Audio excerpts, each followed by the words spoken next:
Everyone, we're all set. Welcome to the WBN April seminar.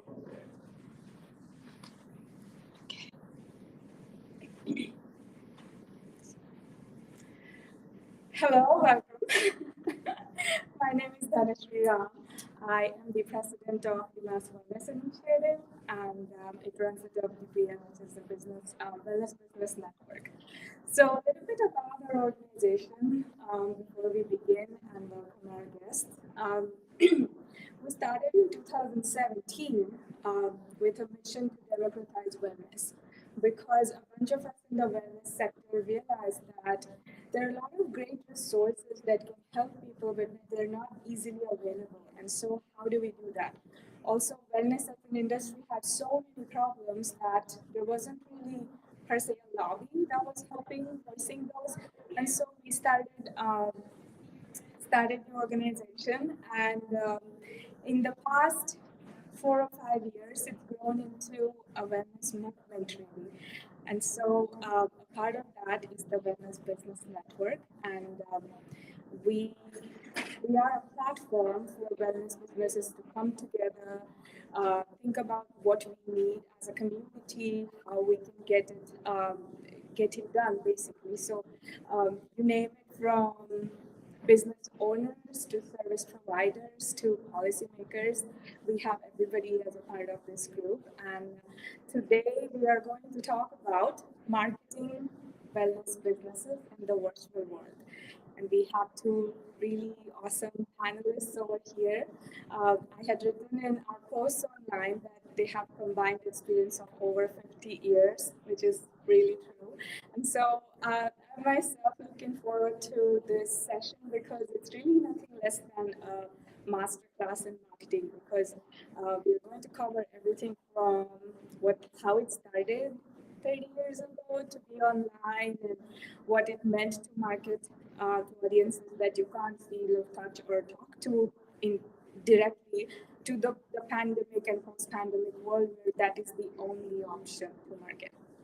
And so with that, let's start with our first panelist, Mr. Upendra Mishra. Let me first put the slide on.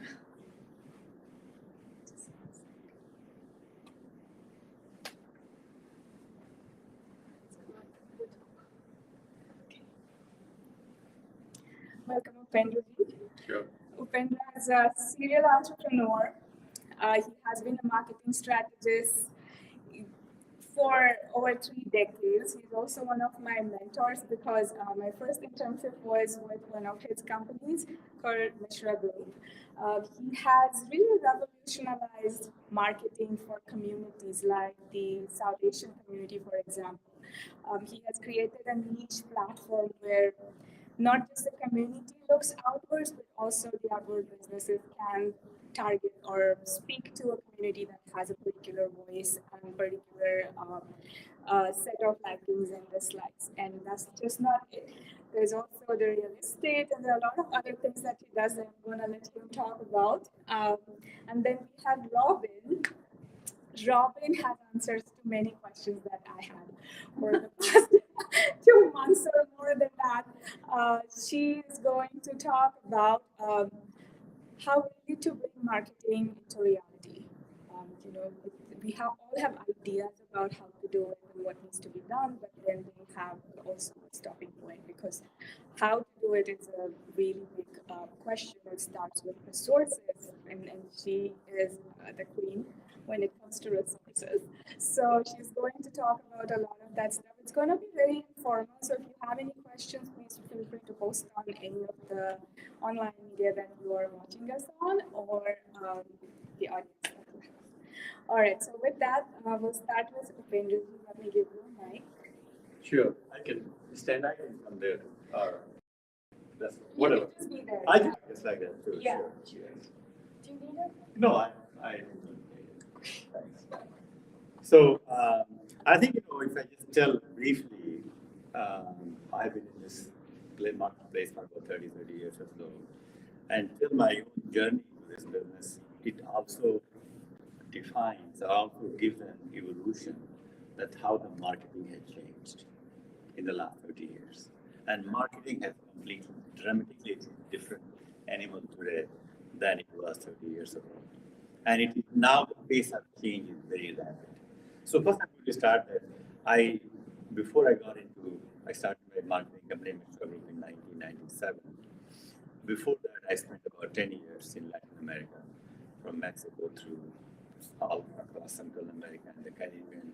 I was a bureau chief of United Press International and covering news from all these Central American countries. At that time, all of them were in big turmoil: Salvador, Nicaragua, Panama, and you think of that, So my entire background was in journalism, in media reporting. When I moved to Boston in 1992, um, the only job I had available for me was as a reporter, as an associate editor at the Boston Business Journal, where I worked for 2 years, 3 years actually. And after that, I decided that I want to get into marketing because that's where the money was. There's a lot of action was happening. Reporters and editors, it's a fun job, but there's not much money there. So I thought, I want to make some money. So at that time in marketing, I started as a media relations company. And my only job in marketing was to get an idea from a client or a story idea and go to the reporters, targeted reporters in Boston Globe, Boston Business Journal, or New York Times, and pitch them and convince them that why they should write an article. And this was a very efficient way to market any company or any launch. You got at that time the internet was just coming up, you were not used to that. So only way to know was picking up a magazine or newspaper and read it. So once you got an article in the Boston Globe, almost everybody came to know and your potential customers, clients, and that was one way of marketing. There were 2, 3 other steps in marketing. If you had money, you could go and advertise. If you had money, you could do the direct mail. If you had more money, you could host an event and panel discussion with sponsors. So basically, these were 3, 4 channels of marketing at the time. And then, and depending on your budget, you played with those marketing games, and pretty much marketing was done. And now, and also at that time, the marketing was just one-way traffic. Company decided, I want to send this message out. The advertising agency or PR agency crafted that message. They had a channel, they sent the message out, and that was it. Now, fast forward to 2022. And now, the marketing is totally different. And those things are still valid and still they work. But now there are so many elements to this. So the biggest fundamental change that happened is that marketing no longer is one-way traffic because of the interactive nature of media and the channels. It is two-way traffic now. No longer a person can come and say, look, oh, I know this, this is what you should buy. And this is, what is good for you. The consumer comes back to you, either directly to you, because communication is very easy now, or can broadcast on the whole Twitter or internet that, oh, this is how this product is, this is how it is, how smart it is. So, and you have to be very smart how to respond to that. It can be positive, it can be negative. So the consumers are also playing a very important role in marketing today. Only the savvy marketeers understand that. They know that, or no, now the one way traffic is gone, we really need to engage, and it's good to engage customers as well. And this type of marketing is applicable to both business to business marketing, where most of my focus is, and also business to consumer marketing as well. And sometimes consumers can be even much more vocal as well. So the fundamental shift is the interactive marketing. The second big change in the marketing is before we knew from where our target audience was coming to us. Was the target audience reading newspaper? Was the target audience watching television ads? Or in networking or referral? More or less, we had an idea.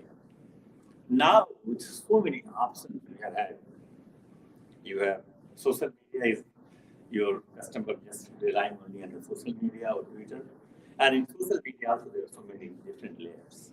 So where the audience is getting, so I advertise there.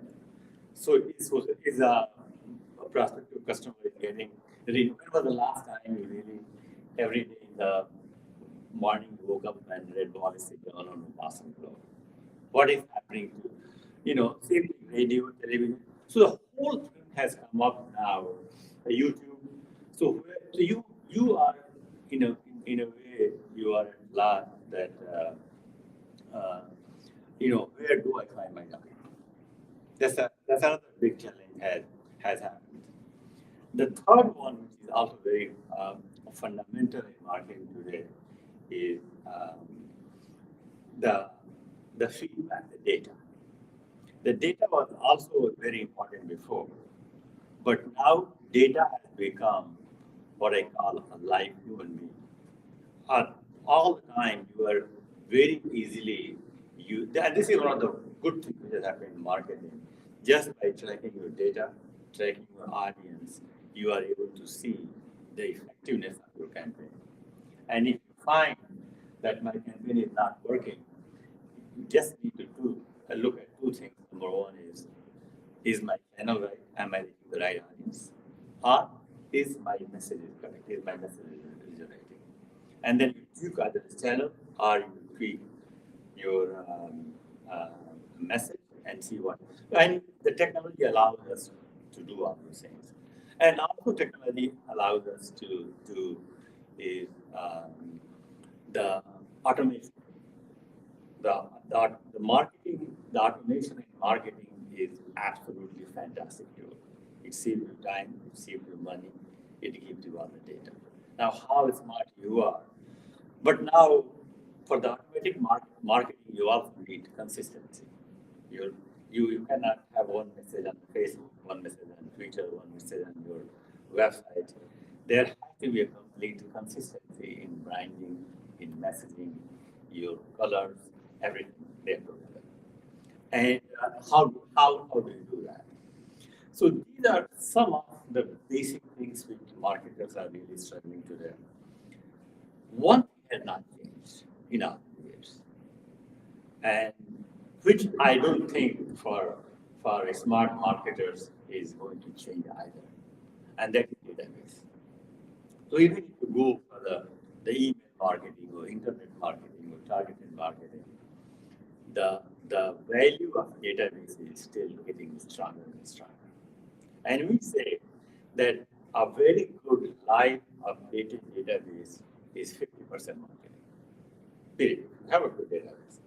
Now, the next question comes that your database, how well organized it is. People get excited and they will buy, thousands of names, put it there, and then they forget about it. After 2 years or 3 years, the database is totally outdated. So it has to be constantly monitored. And properly, there has to be a proper architecture of the database. Whether you are doing online marketing or direct marketing, you should be able to really go right away to the database. And I want to target only the CFO of life sciences companies.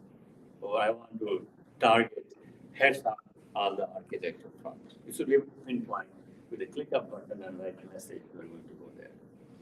Now, and the fourth fundamental change, another which has really is much talked about today and very effective is digital presence and search engine optimization.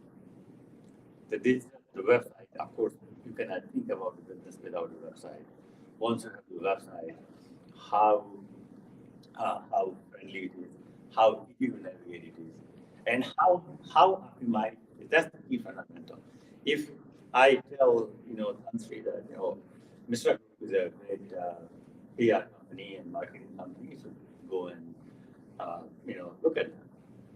When she goes to office or mom goes to her home, the first thing she's going to say, let me Google the Mr. Group. First, no matter how it is.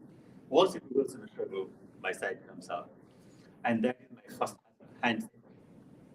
Now, when she comes in again, she might have 32 or 36 seconds to just see what it is. Now, in 32, 36 seconds, what's really comes and see on the website. So these are some basic, you know, things which we have to pay attention to. But broadly speaking, this is what is happening in the marketing world. Now, and then everything is changing. Like sometimes you get hype about Twitter, sometimes you get hype about blogs, sometimes you get hype about microblogs. And all these channels are very important. You have to find your audience.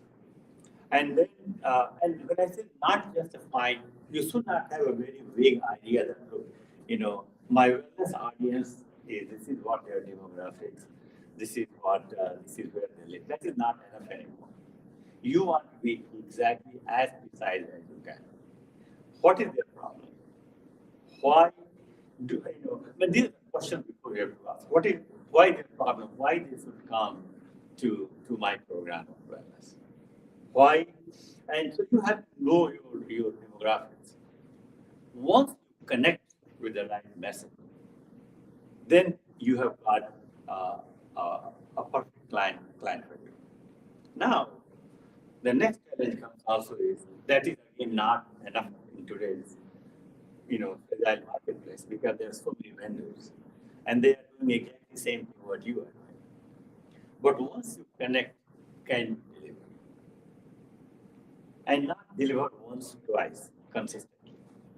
And once you are able to do that, nobody, especially in the business to consumer marketing, nobody will stop. You decide as long as you are able to deliver and as long as you are exactly responsive to your customers. So in nutshell, this is what I thought is the basic starting point. And now I think we can just have some just simple question and answer or dialogue if anybody has any question. Anyway. We have one question on Facebook. How important is search engine optimization? Very important. It's very important. And there are certain techniques to do that for the search engine optimization. Of course, organic search engine optimization is absolutely fantastic. First thing, you have to pay money for the other companies to optimize the search. And there are few techniques in the search engine optimization, organic search optimization. Of course, keywords are very important.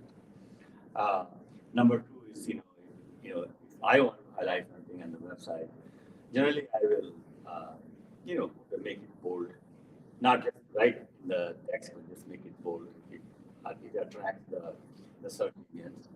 I think the news section on any website is very helpful because by algorithms, the search engines always, we're always looking for something new, and news comes as a new. So if you, on your website, if you have a news section which has a press release or, Mr. Group in the news or blogs, so micro blogs. So anytime you update, it really, increases the interest of search engines. And more quickly, more you update. It is said that, for example, blogs are very, I have one client, and so, they design, big buildings for life sciences companies. And we said, let's go try.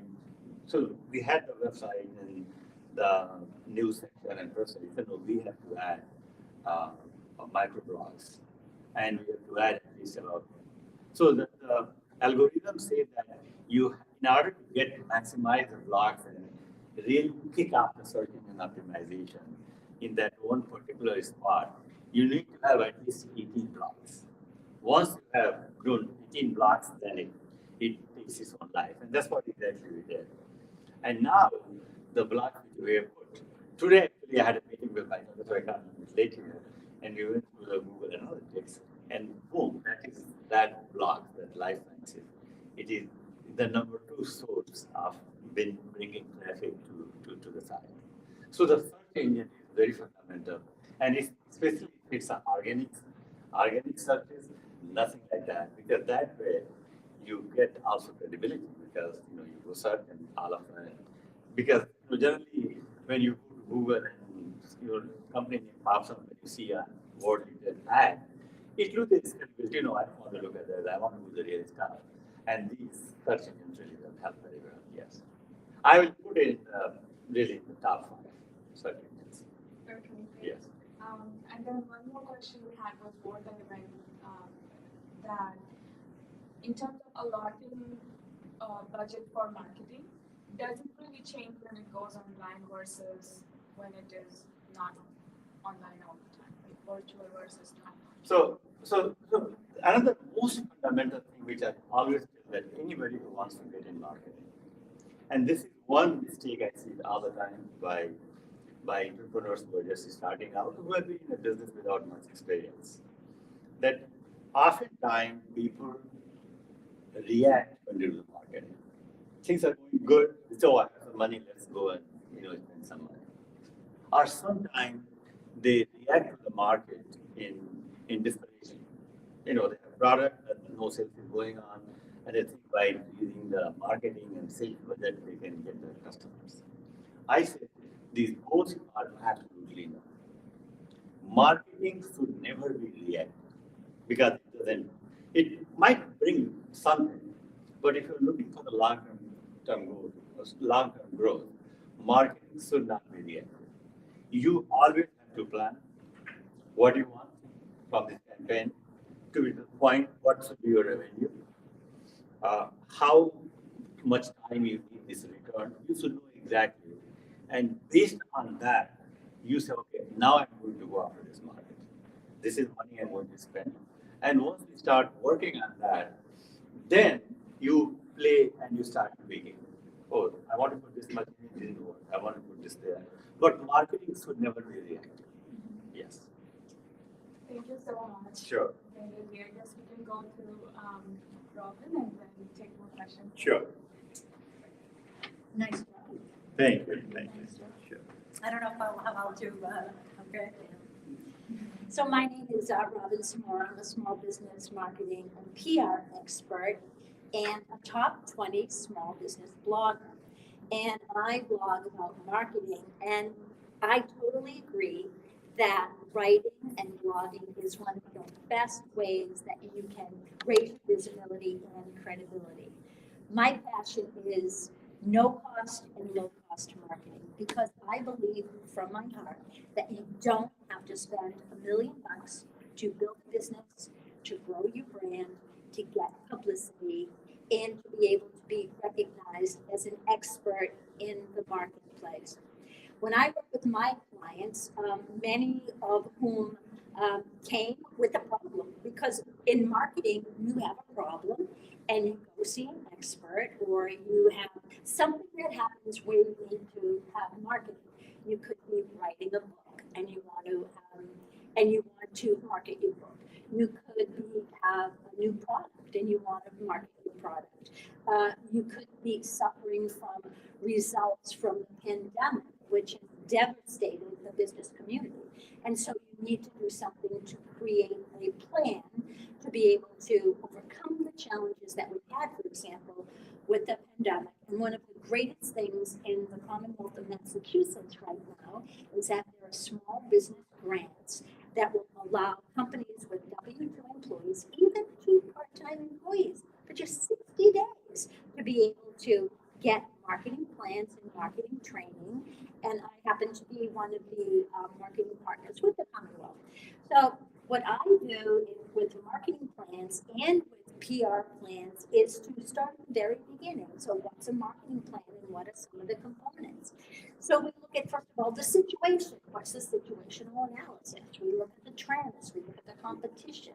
We look at what the business owner or the company's goals are, because there are goals, company goals, but what about the CEO, the president? Do they have personal goals as well that they want to address? Maybe they want to get out in 5 years. Maybe they want to prep somebody that's already in the company to take over so that they can do something new.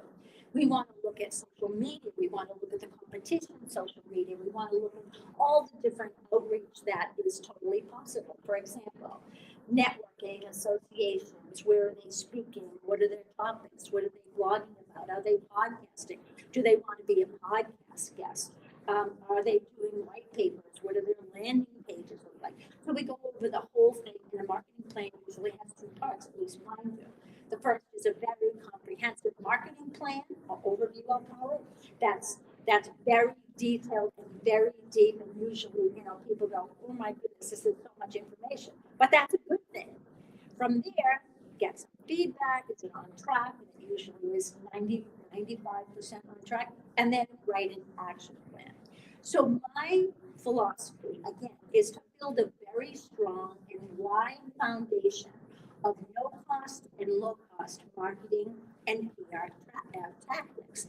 And that can go very wide and deep, but it's also customized for every single company, because although there may be similar goals, for example, to increase leads, fill your sales funnel, get more PR, hire better employees, because now, of course, right, there's a big problem with hiring employees, hiring good talent, finding good talent, but all of this is all tied together. And as you mentioned, that what we want to do is tie all of these different pieces together in a puzzle, because not one on its own can work. We need to have time, we need to have strategy, we need to have a plan, we need to have people that are executing the plan, implementation, because the best laid plans of here's my strategy, isn't it amazing, is going to tank if we don't have implementation and the right people to do it. So that's pretty much what I do. I'm happy to talk to anybody that's virtual or here in the room to talk about small business marketing grants. What the Commonwealth is doing, it's really amazing. And also, there are like hire now programs for people, companies that want to hire someone. There's $4,000 grants that are available right now if you want to hire people for your company. So one of the things that I'm getting into to add to my website, to my podcast, to talk about is about what are the different small business opportunities available for small business owners over the entire country, because small business owners are so busy working in their business that they sometimes neglect to work on their business. And then if they're working on their business so difficultly and so hard and go home exhausted, they can have problems at home, they resent their business, and they're not happy campers. So my job, my passion is to make sure that everybody has the tools they need, that they get help where it's available, that it's no cost to them ultimately, have a marketing plan, a roadmap, a blueprint, that they can grow their business, that they can really meet their very important goals. And so that's my philosophy. Thank you. Yes, please. So at a time when the latest numbers I've seen are we reached the target of 50,000 messages per day Okay. aimed at each of us. Uh-huh. And at the same time, thanks in part to the pandemic, there's a proliferation of new young companies, people who used to work in large organizations and found the freedom of working at home, Yes. and now they want to start up on their own. Exactly. We have all these companies coming to market. According to the numbers I've seen most recently, click-through rates for online ads have fallen to something under 2,000 people. Okay. What do you suggest to people who are starting a new business to attract the attention of the people they want to sell to? Okay, well, first of all, I think that ads are great. I think ads are important, but I think ads are only a small piece of the pie. I think that it's important to build this foundation and to be strong in all the different areas, not just like an ad or a Facebook ad to do a webinar or something like that. I truly believe that that foundation has to be very well put, well crafted, and whether again it's knowing who your audience is, of course, right? Sometimes entrepreneurs believe that they know their audience, but it's not necessarily who they think it is, because trends are changing so quickly, which you talked about, right? Industry trends are changing. There's just a lot of disruptive things that are going on. So basically, I think that we need the four kinds of media. We need social media, we need traditional media, we need earned media, PR, and we also need our own media. A lot of people in our own media can be blogs, or it can be our website, it can be content that own, like Facebook can take you down in a minute, YouTube can take you down in a minute, but nobody's gonna take down your blog as long as you own your URL and you pay for it. How do we get somebody to the blog? How do you get people to the blog? Well, you build expertise. So you build someone's credibility. So SEO, yes, absolutely important. So for example, there's so much free training that's out there on SEO, for example. And you mentioned some of the excellent points. Like for me, I went to Boston University College of Communication. I was not a journalist, but about 6 years ago, I started writing, and I started writing about marketing. And then I started writing more about marketing. And then I just started really honing in on my craft in one specialty. I don't talk about a million different things. I talk about small business marketing strategies, or PR tactics, or something like those, which, for example, are my keywords, because I spent $35 on Fiverr, and I got my keywords, and I make sure that they're peppered into what I'm doing for my particular niche or my particular market. So as far as how do you get people to your blog, well, first you have to make a splash, be consistent on social media, be consistent whether it's speaking, be consistent at networking meetings, and become even a little bit of a micro influencer in your particular area. Start engaging and just don't poo-poo like LinkedIn, although everybody's busy. Some people really hate social media. You know, I saw an article today that people that writers, ghost writers on LinkedIn are making $700 an hour, right? To be ghost writing for CEOs and other influencers. But we can do that ourselves. We just need to know the strategies. What do we want to say? What's our message? How do we want to influence? Who really is the target market? And be able to get to find that. And we do that through extensive research in the marketing plan, but also by paying attention, looking on sites like buzzsumo.com. What are the trends? Who's sharing what? What are the influencers saying? And finding out what are people asking. Even on Reddit, you can find out what people are asking. And taking what's important, what's trending, and then writing about that or answering questions about that. And not giving up, because a lot of people give up. But to be successful, you can't give up. And also, the other thing I'd like to say is a lot of entrepreneurs get tired. They do a lot of this themselves. I believe that you can start a business by yourself, but it's really, really hard to grow it by yourself. So you can use outsourced people, you can use a virtual assistant, you can use interns, you can have part-time people until the point comes or you have funding that you're able to hire others. But if everybody has a role, if everybody is doing something particularly different, whether it's lead generation, social media, or whether someone's doing graphics on Canva. Again, I am a big believer in no-cost, low-cost marketing, so I try to do as much as I can do for free. This week, I'm having a newsletter, for example, go out that talks about Twitter newsletters, right? Not a lot of people know about Twitter newsletters, right? So that's something that it's free. You're able to do it unless you're charging, and then the company will take some revenue. But there's so many different opportunities that are out there. Another totally underutilized tool is Google My Business, now called Google Business Platform. You can have reviews there, you can put press releases there, you can have photos there, you can have your social media there, you can even write your own frequently asked questions. So as you get reviews, as you write, as you get noticed by Google with organic search, organic ranking, then you do all of these things together in this puzzle, in these pieces, then your ranking starts, and then people start to notice you, and you're using the right keywords, and then you're always delivering or over-delivering what you promised, because that's what people want to know, that you're credible, that you're going to over-deliver, that you're going to solve their problems, and you're going to meet their goals, whether it's visibility, more sales, write a book. I have clients that I have advised that have, I'd say, well, are you going to write a book about that? Blah, blah, blah, I'm not sure, but then they do, and then they get on the Forbes list, and I said, okay, great, and then it's amazing, because like a book doesn't have to be a bestseller. A book can be on Amazon. You can tie all your blogs and other stuff on there, and then you have Amazon as someone that can, ways that we can use that no cost, low cost, and PR strategy to be able to gain that recognition and increase sales.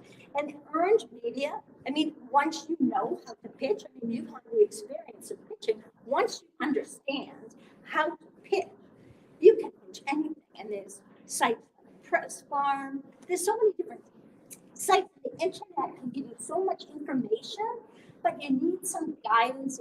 I think people need a roadmap. I think business owners and entrepreneurs need a roadmap to be able to follow the roadmap and have a discussion, and then follow the roadmap, and then you can tweak, and then you can tweak it. There's no rule that it has to be this way forever. Things change, you change, people change. We are at least 9 months ahead of our website. At least 9 months. Can I add one Yes, thing? What you're please. saying? So what you mentioned earlier was so basically it's based on content marketing. That's another buzzword being used, content marketing. And so you write a blog, how it is to the right person. You are doing an email, and so there are 4 fundamental principles. So many times when you start blogging, basically you start bragging by yourself, how good I am, how good my product is, how good my service is, and then once or twice people read it, and then they ignore it completely because it's not really worth. Well, same thing when you were sending out an email to somebody about the great service your company does, you do all the things about, big things about you, how good you have done. They'll get once to, but what you are doing is really not enriching the target audience. It is not enhancing their business skills. It is not enhancing them, making them learn anything new. So I always recommend that when you are communicating with a prospective client or anybody for that matter, even in a family or friends, there's a 4 fundamental principles of any communication, business human communication. Number 1 is honesty. So even if you are writing a blog, and the person who is reading the blog can very easily understand that how honestly you have written, how true the story is, because the way you write. So as long as your blog comes honest feeling about an opinion or honest thing you want to say about your product or service, people get it. That's the good. So number 1 is honesty. The second pillar is authenticity. How, whatever you're saying, how authentic you are. You have to know. And anything you are writing, you have to know as much. And you not only know, because just knowledge is totally useless, unless you convert that knowledge into wisdom. And how you convert knowledge into wisdom is by practicing yourself. You practice and, oh, this really works. This is what I'm going to do. So the authenticity is very important, and then comes honesty is very important. The third factor is integrity. So what I write, can I stand on that? Whether it is a blog, whether I'm sending a flyer, or whatever I'm saying, that can I really stand by everything I'm saying? And the fourth one, which is the most fundamental, which many people miss in business communication, is compassion. Very important, very fundamental, because it is the compassion which seals the deal. Because what you are sending, what you are communicating, there is a desire, it is, and it is expressed, in that your communication. I really do care about you. I know you are suffering, or you are having problems or challenges because your product is not taking off, and I'm here to help you. This is how I can help you. So to understand that compassion. So any communication, as long as you keep these 4 principles in your mind, your communication is going to be very effective. And then it builds up on that. It just slowly just builds up on that. Because people want, at the end of the day, everybody wants authenticity, everybody wants to be honesty and integrity, and everybody wants compassion. So that's what I thought I would ask. I agree to that, and I think that you can include those components also in your brand personality, because your brand personality is online, offline. When I come here in front of you, when I'm blogging every Thursday, or about every Thursday, that you see the same person here in front of me here. Is that the same person that you see when you might be reading my blog? And I might be on a webinar and I have a nice, different blouse on, something bright and cheery, and then, with yoga pants. But it really doesn't matter if I'm out volunteering. It's the same person, right? It's about being. I think another good word to add to that is transparency. Is to be transparent. Is that as a business owner, I have made a ton of mistakes, like so many mistakes. I don't know about you, but okay, I made a lot of mistakes, and I want to be able to share mistakes and then create a shortcut and things that I have learned to help other people. Because at the end of the day, I truly believe from my heart that it's not just about making money. It's about being of service and doing a purpose. And through what I'm doing right now, helping business owners, experts, consultants, and getting apps off the ground and things like that, that I feel that I'm absolutely in my purpose. And that to me is the most important of anything. And I can genuinely say that I'm able to help someone that has a problem, but do it in a way that aligns with them. I'm not for everybody. Some people might not like me, and that's A-okay. But the people that will like me, that I can help, will come to me because they are my community. So any other questions? Yeah. A question. You both talked about finding your people and the contacts in the database. I work with entrepreneurs all the time, and that's the question is, how do I find my people?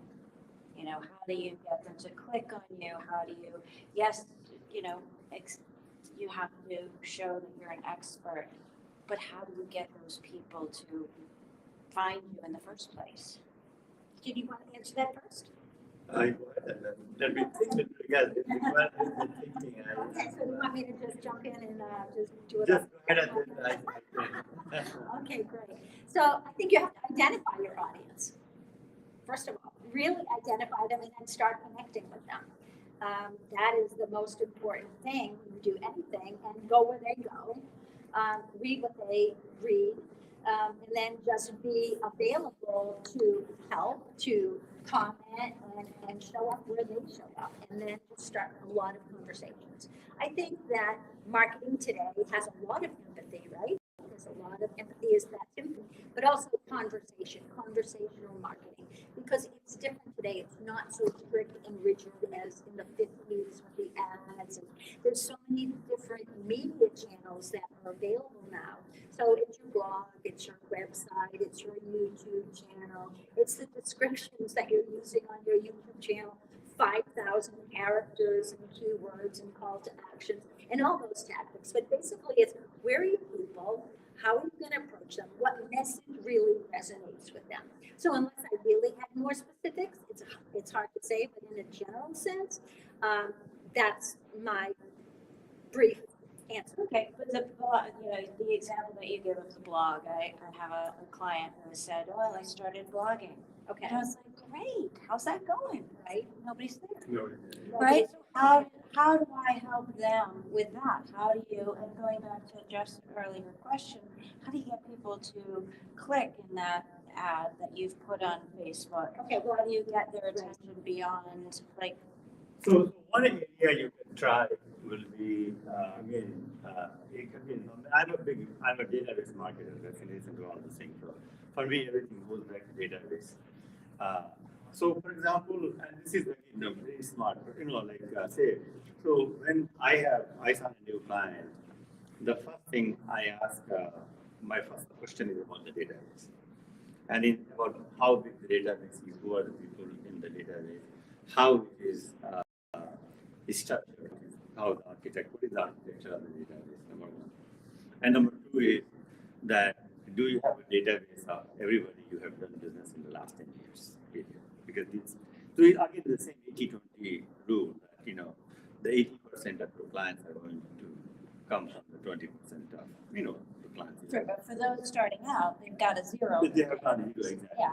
So then again, the question comes with those starting out is, so what they are trying to do, what is business? Anybody starts a business is that you have a problem and your business business is going to solve that problem. Simple. There is no other thing about it. You have a problem, and here is my solution to solve the problem. And as simple as that. And I solve your problem, you pay me for this amount, and you benefit from that, your problem is solved. So that's once you start with there, the next question is you have to find out who are the people who have that problem. And the best question to ask that is the entrepreneur himself or herself. That how did you come with this idea or with this problem? And who are some of the people you had really met? Because the entrepreneur must have gotten some idea. Right. And then you want to look at the basic demographics of that person. And once you've got, so first you need to make a profile of at least 2 or 3 people of that type of, and once you have that profile ready of the 2 or 3 clients, after that it is going to be easy to find, okay. So once you have that, then you can search. There are so many, the mail list companies and all, if you want to So do that. You're suggesting going out and buying lists, or you're suggesting? So not the email. I'm totally against buying the email, but again building from scratch, especially for the email marketing. So other one to prompt about how to get people to come to click is, I think email marketing is very effective. So for example, you want to have again, email marketing consistency is very important. To have, for example, every month a newsletter being sent by the company to target audience. And when you're sending out the newsletter, you are giving an update to whatever the content is, and there you are adding your blog as well. So your blog is not only sitting on the website, but blog you are also being proactive and emailing directly. Now the question comes is that your new entrepreneur may not have that list of the data. Those are the people I'm asking about. Yeah, so they may not have. So I said, just and this is again, like for example, I have done I worked with one company just started about 3 months ago. They have about 25 people in the company, and their database they had thought about database. So I said, what you should do is that everyone in the company, 30 people, everybody should provide 10 emails of the people they are targeting or people they want to work with the target. And within 1 month, we had 300 names, 300 email names, and then we started our campaign with 300. So if you think that even 300 people, even 310 people or 20 people clicking every month, that you are building up the clicks. And more people are clicking, it is going to help through the search engine optimization. Because most people start, also there is a concept called link building. So, people are sharing, putting on the Facebook, the link building. So what has to start small. There's no other way. There's no other way. Unless you are a big celebrity, that is a totally different story. But we are not, I'm just talking in a very basic term, that you start, even your company has a 10 people in the list. You start with just 10 people, even 5 people click, that's good enough. So I also think that there's gold in the email list. For example, there's a 36% ROI with more or less with email, right? For every dollar you spend, you're going to get $36 back. But also, as far as email, it's permission based, right? Emails have to be permission. I used to speak for Constant Contact, so I know that you have to get people to give permission for you to send information out.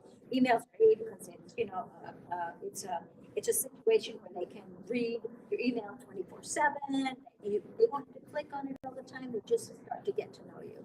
So email marketing is great, and again, it's about getting people involved in conversations. Now, sure, you don't need to buy email lists. I'm not in favor of that, but you can do plenty on LinkedIn. I think it's BuzzSumo today has a new database that's out, and where you can find all these different influencers and email addresses of people. So it's like identify who are the companies, who are the people that they want to get a hold of, who are the micro influencers that they can connect with. And you're right. I mean, I started with like, I don't know, maybe 10 people, and then they shared it, and then started. You know, so it's a snowball effect. Otherwise, you can do white papers, you can get leads that way, you can have freebies. Those are all things that are important too. But happy to have a discussion with you offline about it. And also, so for the, if you're talking about business to business marketing, that's what my, so for that one, I don't know if you're a business to business client, then you know, I always recommend Boston Business Journal's book of list. That is a fantastic place. They have almost every industry they have covered there. There is the only thing they do not have is the email, but you can find the email, you know, through the website. So that's one place, good place to really start, where you know you can go by industry, etc. And then also there are many consumer mailing lists as well, where you can buy and then you can. There is a one if you're looking for email marketing.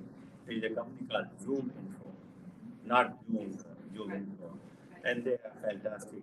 We use that as, you know, quite often actually, and so for the email searching, etc. That's another good. The USA, you know, I'm just trying to say it's a mailing list company called USA something. They have a fantastic Info USA.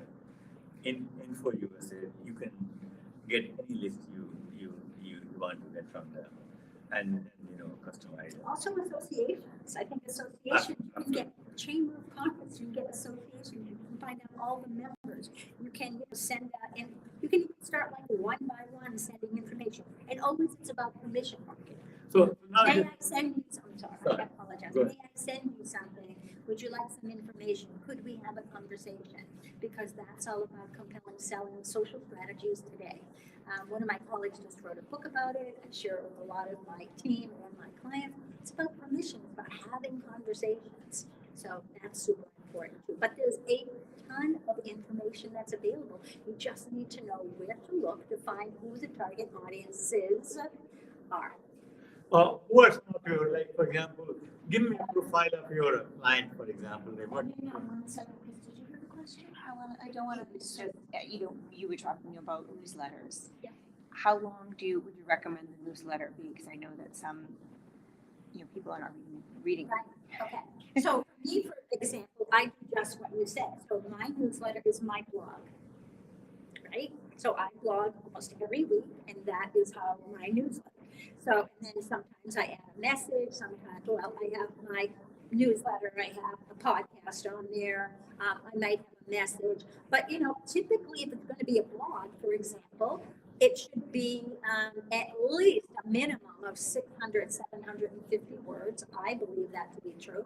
But if it's just a newsletter of what's going on, a newsletter once a month isn't going to do diddly for anybody, right? I say you need at least twice a month. It would be great if you could do it once a week. Everybody can't do that, but a minimum, I believe, of at least twice a week. And to make sure you're doing it to the right list. If people don't like it, they can unsubscribe, and no hard feelings, right? So Why do you think the frequency of money frequency? why? Because it's also great for Google. Google loves Google. Google loves Google in every single way. Would you say that's true? And they love content. It raises your expertise. Google My Business, YouTube, totally. For example, YouTube is the second largest search engine in the world, right? So if you're putting content on YouTube, that's awesome. So, for example, I take my podcast and then I repurpose it with an app called repurpose.io. I think I can't remember. My V knows, my right hand. And then we take it, we have graphics, and then it goes on and it goes on and it goes on, all in my keywords, this and that, marketing, etc. So this is all helping this global search, or whatever you call it, for your own particular expertise. And that's the sort of thing that doesn't cost a lot of money. If you're doing something, I think that you can repurpose it. Why should you have to reinvent the wheel all the time? You can also take your content and put it on LinkedIn, right? LinkedIn posts. You can. There's new ways that you can do that now, and you can take content that you have, change up. What is it? 100 words? Yeah. 100 words or so, and then you can also do that, and that's considered 6 years of blogs, right? And I'm repurposing them or making them into podcasts, that my Fast Marketing Minute podcast. I'm able then to take content and to update it, and then to keep putting it out there in a way that's authentic, transparent, helpful, useful, and valuable information for people, right? And share it on all those different platforms. And directory is important too. But I think consistency is more is Yeah. equally important than frequency. That if you say that you're going to be in first of March every March or every first of the every month, it should be exactly to the point. The consistency is extremely important so that people get used to that. what's the difference between, in your eyes, consistency and frequency? The frequency, that how many times you send, Yeah. and consistency is that no matter what, Yes. Okay, I view them in the same way, but yes, I agree with you. Yeah. So if you're gonna write a blog, at least I asked twice a month. I mean, that would be my ask. But once a month is okay if you're doing other things. So just don't do one thing and or spray and pray, right? That doesn't work either. So just have a So my question to you is, what are some of the challenges your clients ask for or face? Like what is, how? Well, some of them are looking at their service-based industries and they're trying to start their businesses. And so one of the recommendations that they had received was to start a YouTube channel or to write a blog. And so off they go and do that, and then they go, okay, I did. now what? And build it and they will come does not work. Because the problem is that there's so many. So that was the question. Yeah. And those are the types of businesses, and that's what's starting, the wellness person who is starting their business. They have their idea, they have their expertise, they have their knowledge. And they decide, okay, I'm going to put this out into the world. But how do they get the attention? How do they build their audience? And to tell somebody, okay, you've just left a corporation and you've decided to work from home, now go out to networking events and build your list one name at a time. That's an awful big jump. So if they're in business for themselves, whether they have some money in the bank or they have a spouse that's at home or a partner or someone that's being, Or they're just by or they're themselves. by themselves. I mean, my 7-time CEO partner says to me, Robin, if you don't kill, you don't eat, which is so true, right? You don't bring in sales, you're gonna go out of business. So it's a fine tune of making sure that you have the sales and then building up a community. And sometimes they often they But how do intertwine. you build the sales for a community? Well, because you have to go out to, a community you share your message to. Sales can be one-to-one through the different ways, like without knowing exactly who, what your client is. I mean, I've had plenty of wellness clients, people in the senior space, people that are chiropractors, an app. Right, so for that example, a chiropractor, how would you? He came from another business. He came from another business that he started. He came with clients that really loved him. Yeah, Right? Okay. so that was the list. So that was sort of his list, and then people loved him because of his authenticity, his transparency, a word of mouth, and then from there, he has been, doing, like, say, awards, best of Boston, best of this. So he's putting himself out there. What's important is that people realize that they have to be uncomfortable. You have to be uncomfortable to grow. There's no other way. That was, Yeah, I know. that's, nobody's gonna argue that Yeah, in of that course. space. I was just trying to get Yeah, some. but I'm happy to have an offline conversation about it with you. What other questions? We had someone asking, actually, this question comes from another session, but it's really relevant. There are so many different avenues and channels where you can market, right? At what point do you know something is not working for you and change the channel or change something? So is there some kind of golden rule book for, let's say, okay, Facebook's not for you, or this is not working, or change this particular thing and then this one? So is there something like that? Do you want to answer that? And then Yes. So we use for every client with resign. So we use one called KPI, Key Performance Indicator, period. And there are different points, and the various things. So as long as that KPI is giving the positive things what we want, we keep doing that. And again, I think the numbers are very important. Data is extremely important, and knowing exactly what you want is very important. Once these things you know, then uh, then you go by one. Is my message right? Then you tweak the message that you get comfortable. This is fine. Is channel right? I'm going, and because you maybe message may be very good, but you are reaching totally wrong audience. Or your channel could be right, but you are sending a totally wrong message. So you have to, as you go, and digital marketing allows you to give you that edge. 25, 30 years ago when I was talking about, once the design of the postcard or mailing was done, or once the article was printed in the printed edition in the Washington Globe, that was the end of it, that's what people are going to see. But now things have changed. You can, Washington Globe can write a wrong article and they can go and fix it and correct it right away.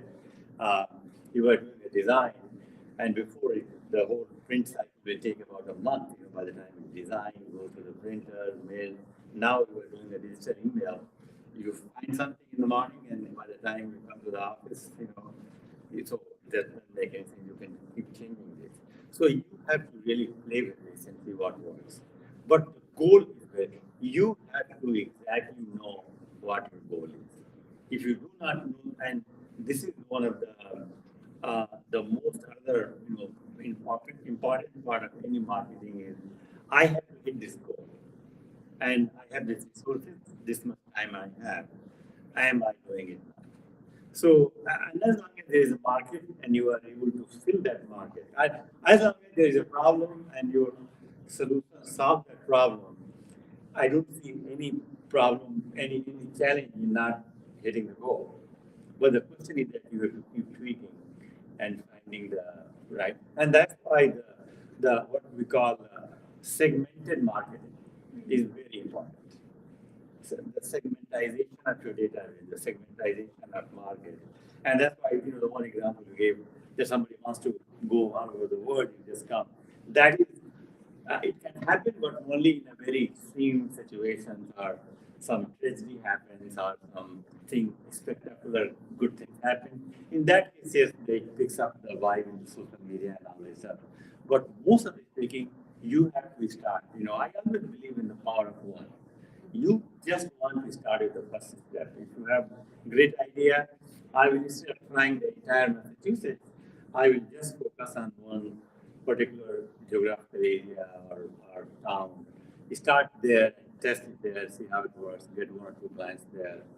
And then now the social media channel, for example, Facebook, YouTube, Google, for example, they have this called geo-marketing concept. You can pinpoint, you just put a zip code, and the message will be dropped only in that zip code. You can pick the age group. And so I'll give you one first-hand example. One of my clients in Quincy, they are big, commercial developer, and they wanted to get into the real estate financing business. And they were not getting it. In fact, everybody knew them as a developer, not as a providing financing. And they have collected all the money because they had made so much money in the real estate. Now we need to lend that money. So we said, okay, let's go and do Google advertising. So I asked him that, this is a true story. How much we should spend in a month? So he said, what about $250? And I said, great. So we did for 2 months, $250 every month on Google AdSense. And slowly, the calls started to come in. And he was very happy because before he was not getting any calls. And not just only the Google AdSense. And then 2 months later, I said, Upendra, I'm getting a good result. Let us increase the amount. So he said, I asked how much, what about $400 a month? And I said, it's your money, and if you're getting a response, we did $400 a month. And then his phone really started to go off the hook. He really was getting, more business than he was really expecting. And then after 6 months, all the calls dropped. And he called me, look, we are getting so many calls, suddenly we think it stopped. And then it turned out that his credit card had expired. And we were very much concerned. But anyway, so we figured out the problem. And he said that now I want to spend $800 a month because it was so it depends, but again, you have to start small. This is the one thing I've learned. You want to have a geographical target. You want to have an age group. So in wellness, I think this is where the digital marketing plays a massive role in healthcare and wellness marketing, because you can really pinpoint. For example, if your age group you are targeting is people 70 and 80-year-old, you can tell your ads that I just want to reach everybody in this particular area who is 70-year-old, 70 or 80-year-old, or you are targeting a teenager who has some problem. So you can really pinpoint. And now there are also software. Some softwares have also come where, of course, everybody is going to come to your website, and you should be able to track, identify who these people are coming, and that way you can also build your. Of course, you have to make a, announce that that you're being tracked on the site. So there are so many things now. It just question is sitting down, thinking, looking at all the options, and again, not reactive marketing. These things only you can do when you are not reacting, because you want to take into all. So you want to have a level head. You want to have a complete level. And you can't just do it by yourself. It's good to have other people involved. And so this is one. So you don't live in a silo. Yeah, because see, before you had one marketing manager or 2-3 staff and you are done. But now you need expertise for search engine optimization. So that your marketing manager is not going to know search engine optimization, not going to know backend, not going to know social media, not going to know PR, not going to know the graphic design, digital design, and all these things. So now you need multiple people, and you want an expert. That's the one thing I recommend. Don't go with somebody who doesn't know you. Everywhere you want to go with an expert. If somebody does the website, I'll go just person who design the website. A person who goes to, who does PR and press release and media, just go with that. I'm just getting my house painted. So the guy comes and he asks me, what color you want for the door and these things. I said, you are the expert. You know better than I don't know this housing. You do what you think is the best. And he just looked, I said, really? I said, look, I'm in this business. I just go back to the experts and so because they know what it is. And he was so happy, I just cannot tell you. He said, really meet crazy people like you, but you will do whatever it is. But that's what you get maximum for your And start small. You don't need to spend a lot. You don't need to There are plenty of people that can build a website for $750. It will be ample for certain things. Yeah. I'm not saying it depends on what you need and functionality, but you can do it with good people, experts, but on a budget, if you plan out what you want, and then you can expand later. My thought. Is there any particular number you have in mind for digital marketing when you're starting out? Like monthly? Well, it depends on the revenue of the company. I would generally put at least 3% of the entire revenue should go into marketing. And if the revenue is zero, then you're starting. But then this would not be a business. If the revenue here is They're starting out there. How do you start? if you are starting out, at least, but you have to have some sort of your expense, for example. So if you're spending $100,000 a month in salaries and rent and all those things, at least $3,000 you should be spending on. 3% is the bottom line, to spend on marketing. 3%, yes. That seems like a very, very small. I'm just saying it's a very small. Yeah, I think that the minimum should be that percent revenue in marketing. Yeah. Per month. Huh? Per month revenue. Per month revenue, yes. Yeah. Minimum 3%. Generally, would you say 8 to 10 over the course of a the course of a year and an annual budget? What would you say? On average, I think it is 5%. I'm not sure, but I think it is about 5% on average. Okay. But of course, the people who, like I have one client, I mean, suddenly, their revenue has really gone up like crazy, and it has all that happened because of marketing. So, for them, they're totally open, anything in marketing. So it's good to have those type of clients. But I think, if you go to, if you are just starting it out or a smaller company, they don't have much exposure. If you're making, so 3% would be good to start with. And after that, you can add much as you can. As long as you're getting. And also, when I'm talking 3%, it doesn't include the salary of the people and all the things. It is just totally the outside, the expenditure. Yes. But Google and all, you should start with a small to see how. First, you want to see what there is, and if the response is good, then you keep. Like my client is a typical example I gave you. He charges $250 a month and goes to $800 a month. So. And that sounds amazing to have that kind of clarity. That clarity. So clarity is very important. You see the one thing that I mean in marketing, and I'm very I feel very strongly about this, that marketing is not an emotional game. It should not be, not at all. It should be very rational, very number-based, fact-based. This is what the goal is. This is what we're going to spend. This is what return we expect. And you keep, playing and figuring it out till you go to that optimum return or more than that. Numbers don't lie. Yes. But, okay, when it comes to delivery, Yeah. certainly, it's a numbers game. When it comes to convincing a stranger to pay attention to you, that's got to be emotional.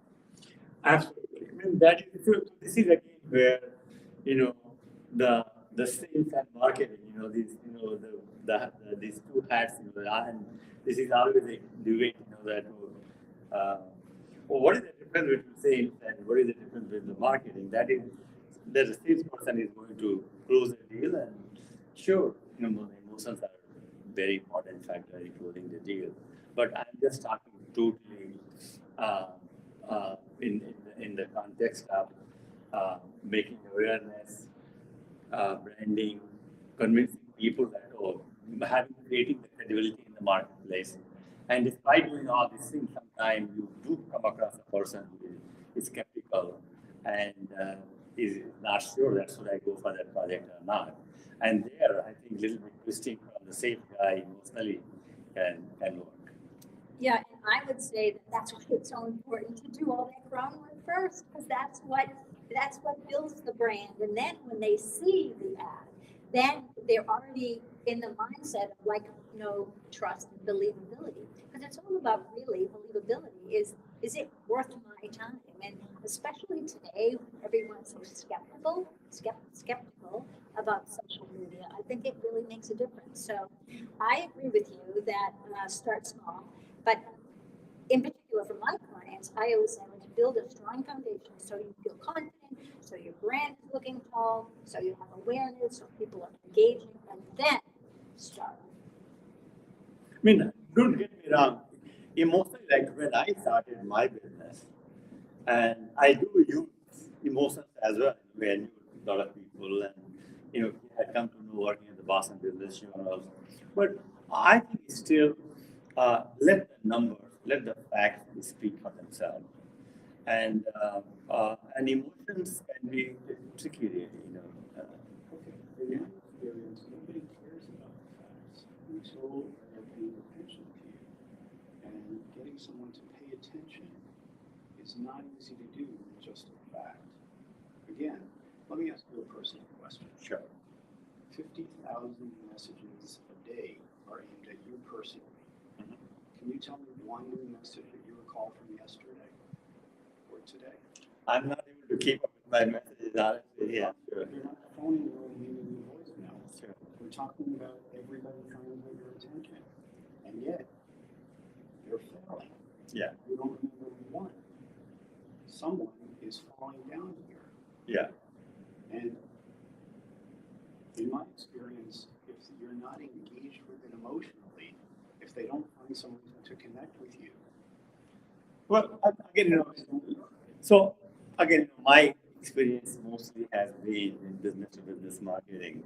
So I'm just talking from because that's what is it in no, I agree with you on numerous bases. Yeah. I've done a lot of business to business marketing as well. Yeah, yes, yeah, Still, we are all human beings. sure. Some of the people who are trying to get your attention right now are selling you, they are business people who are trying to sell something to your business. That's business, you are the target of business to business marketing, and it's not working. Sure. Again, I can disagree because I personally am not a big believer in. I know the emotions do play a very important role, and especially at a time when the prospect or buyer is not so sure, and emotions do play a role. My philosophy and my way of thinking is again, go back to the numbers. This is your problem. This is my solution. Is there is no if and buts about it. I'm being very straightforward with this, and because this way you are clear. You are. I I didn't want to fuzz anything. I just want to be very clear that you understand. I'm not talking about regulation, and I'm not talking about line, and I'm not talking about budget. Yeah. I'm saying, in order for you to evaluate any opportunity, any offer, So- anybody selling anything, It has to be first question So let me use. attention comes not from putting a number or a fact on someone.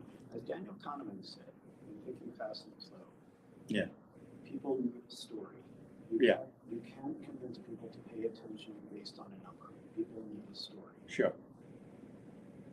I just feel like when you say it's all the numbers, I agree. The numbers, everything you're saying makes perfect sense. Yeah. When it comes to delivering the message. Okay. My So. question is about It's about content. connecting. Correct. Absolutely. So this is where I will use a different word. I will use compassion because compassion is a little bit much more some sort of a neutral because I really do care about you. The word emotion somehow I don't feel comfortable, but compassion and we are saying the same thing basically. So if we're having semantic discussion, that's fine. Yeah. But I do understand that the compassion component is very important where you connect with audience and in the end of course it comes back to do that. Do you really understand me? Can I communicate with you? Can I talk to you? Yes. And I think it's about the pain point. So that again Is back to- emotion.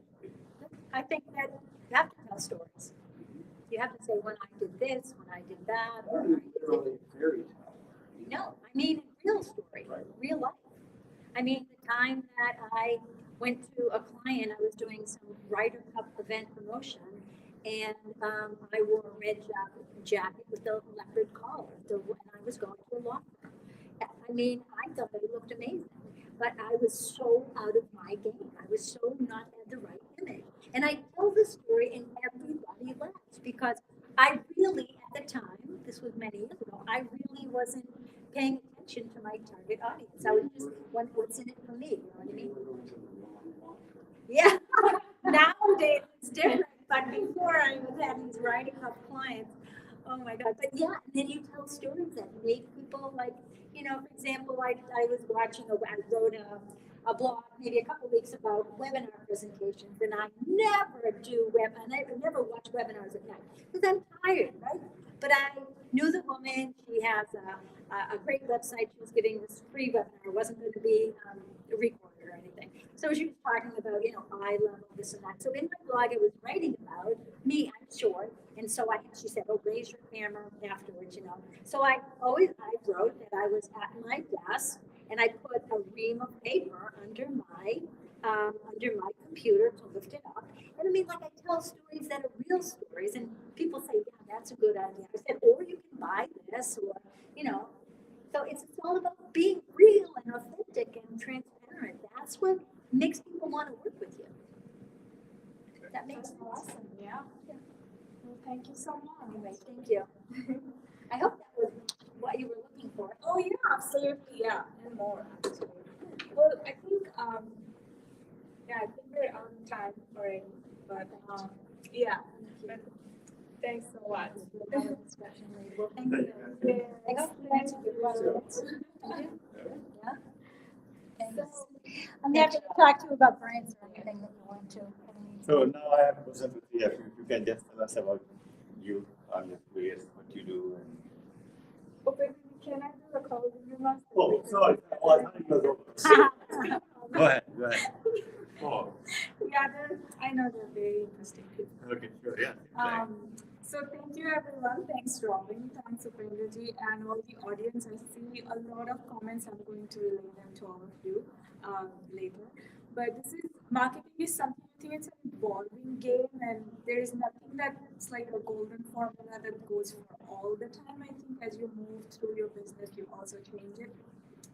Some of the great examples I just wanted to share for the closing note, the Black Forest, they're losing so many trees, and so how do you stop that? So the countries that are around that, they get got together, they hired a company called Overlay, and they designed a virtual forest where there are literally all the landmarks that are in the forest. People started populating there, and one day they just cut it off. And in the virtual world, people saw what it could be if we continued cutting the trees. And that was the end of it. People started planting trees again on their own, no tax money spent or whatever. Another example is that a company wanted to host an event, and they didn't have any budget. So they just sent invitations to all these famous people. Obviously, some of them sent back, sorry, we can't make it, for example, the White House. And they just printed those emails and put them everywhere on social media that White House regrettably can't make it. And so people started noticing them and people signed up for the event.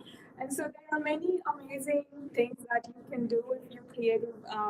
But I know when you're starting a business, it's not like you have all the time and money in the world to spend on marketing. So I'm sure that some of you got ideas to address the problems you have. And again, we have all these experts available for you, so you can send your questions to us and we'll make sure to answer them in time. Here is our next event. Scaling up your wellness business, that's going to be in May, on May 17th. And we have three really good as in really legends in the field coming up. One of them is already here today. And so I look forward to seeing you all next month. Until then, keep going. Thank you so much.